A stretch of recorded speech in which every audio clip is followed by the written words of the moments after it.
Oui. Tu as appris ce que Zonga a fait? Non. Zonga est allé à la télévision à Douala, de Balafon. Et là-dedans, Zonga a reconnu que c'est lui qui a organisé la fraude électorale quand il était dans le RDPC. Zonga a dit ça? En 92, pour voler la victoire de John Fundi. L'épître de Limbi Lobé à Paul Atangandji, une prise de parole forte qui s'inspire des écrits bibliques pour faire passer un message politique. En s'appuyant sur le verset de la Bible où Paul conseille à Timothée de ne pas se battre sur les mots, et Limbi Lobé met en garde le ministre contre les querelles inutiles qui peuvent mener à la ruine de ceux qui l'écoutent. Donc j'ai gardé au ministre ce petit verset. Monsieur le ministre, Paul dit à Timothée qui est son fils spirituel dans 2 Timothée chapitre 2 verset 14. Continue à leur rappeler ces choses, leur ordonnant devant Dieu comme témoin, de ne pas se battre sur les mots, chose qui n'est utile à rien, parce qu'elle cause la ruine de ceux qui écoutent. Dans son discours, Limbi Lobé soulève la question de l'Alliance pour le changement et interroge Paul Atangandji sur sa position vis-à-vis de cette initiative. Il met en avant l'idée que les idées ne devraient pas être empêchées, sauf si elles sont néfastes. Il rappelle que la diversité d'opinions et de regroupements politiques est naturelle et ne devrait pas être réprimée. Alliance pour le changement, ça te dérange en quoi? Alors qu'avant Alliance pour le changement, il y a eu Union pour le changement. On est allé aux élections. Le RDPC a gagné quand même en 92.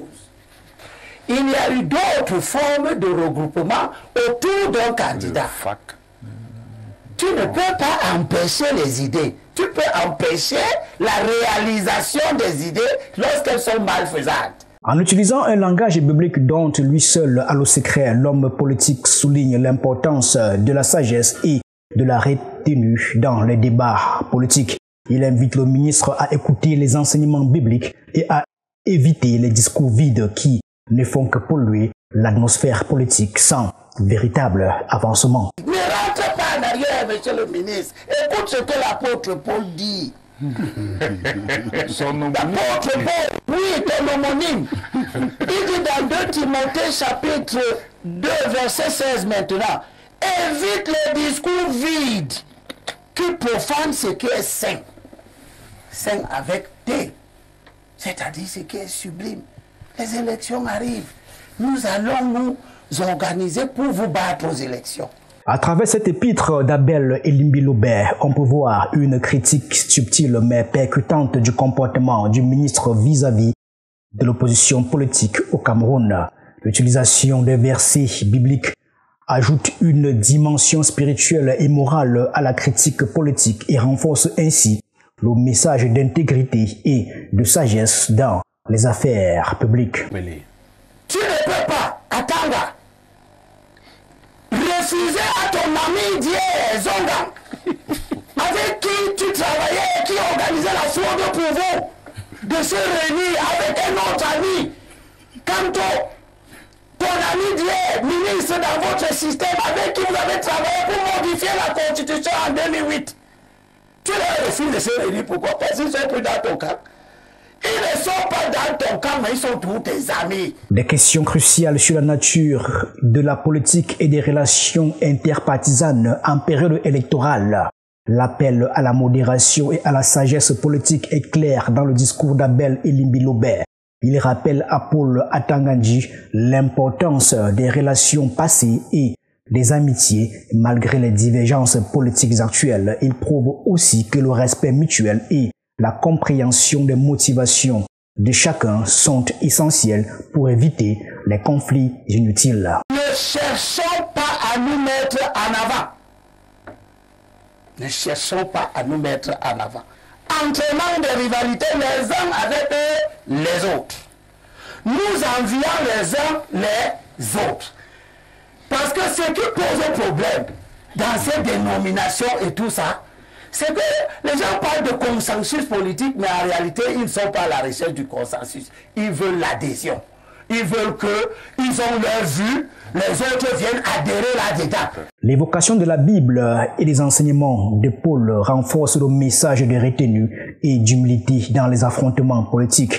Elimbi Lobert cite l'exhortation à ne pas se livrer à des rivalités destructives et invite à une réflexion profonde sur les conséquences des actions politiques impulsives et des conflits partisans exacerbés. Mais depuis 2017 que je vous exhorte, je ne vous exhorte pas à adhérer dans le schéma d'un individu. Je vous exhorte à vous asseoir, à réfléchir ensemble, sans a priori, sans bruit aussi, jusqu'à ce que nous ayons fini d'élaborer nos stratégies qui ne sont pas si compliquées que ça et nous n'avons pas besoin de cacher cela. La recherche authentique du consensus au-delà des apparences et des intérêts partisans. Voilà un autre point sur lequel Elimbi Lobert se base pour donner des leçons au ministre Paul Atanga-Nji. Abel parle ici de la différence entre le consensus véritable, basé sur l'écoute mutuelle et la collaboration, et une simple adhésion forcée à un point de vue dominant. Il insiste sur l'importance de la réflexion collective et de l'absence des préjugés dans l'élaboration des stratégies politiques et invite à un processus démocratique, authentique, où chaque voix est entendue et respectée. Son approche, la nécessité d'une véritable concertation et d'une prise de décision collective pour construire des solutions durables, inclusives. Monsieur Atanga-Nji, cher ami ministre, nous allons chercher à constituer des listes de candidats aux élections législatives à venir, des listes de consensus. Vous n'allez pas nous empêcher de le faire. Compris. Nous allons soutenir un candidat. S'il te plaît, laisse-moi finir doucement. Vous parlez là depuis 10 minutes. Elimbi Lobert va plus loin et propose d'établir une liste de candidats aux élections législatives basée sur un consensus réel, notamment en incluant un candidat anglophone. Il parle ici de l'importance de la représentativité et de l'inclusion dans le processus politique. Cette démarche d'Abel vise à renforcer l'unité nationale et à reconnaître la diversité culturelle et linguistique du pays. Je veux que nous ayons un consensus autour d'un candidat anglophone, parce que le temps est aux anglophones. C'est compris. C'est de cela qu'il est question. Et Atanga-Nji ne nous empêchera pas. Justement, il est anglophone. Oui, non, c'est pas pour lui. Il est dans le camp là-bas. Je sais que si son camp va voter. Le ministre Je veux à mettre un candidat anglophone aussi, parce qu'il s'agit d'être juste envers les membres de cette communauté. Et pour conclure, cet épître d'Abel Elimbi Lobert à Paul Atanga-Nji nous invite à repenser nos approches politique pour privilégier le dialogue, la collaboration et le respect mutuel. En adoptant une vision plus inclusive et participative de la politique, il est possible de construire un avenir plus harmonieux et démocratique pour tous les citoyens. Merci à tous de nous avoir suivis et à très bientôt.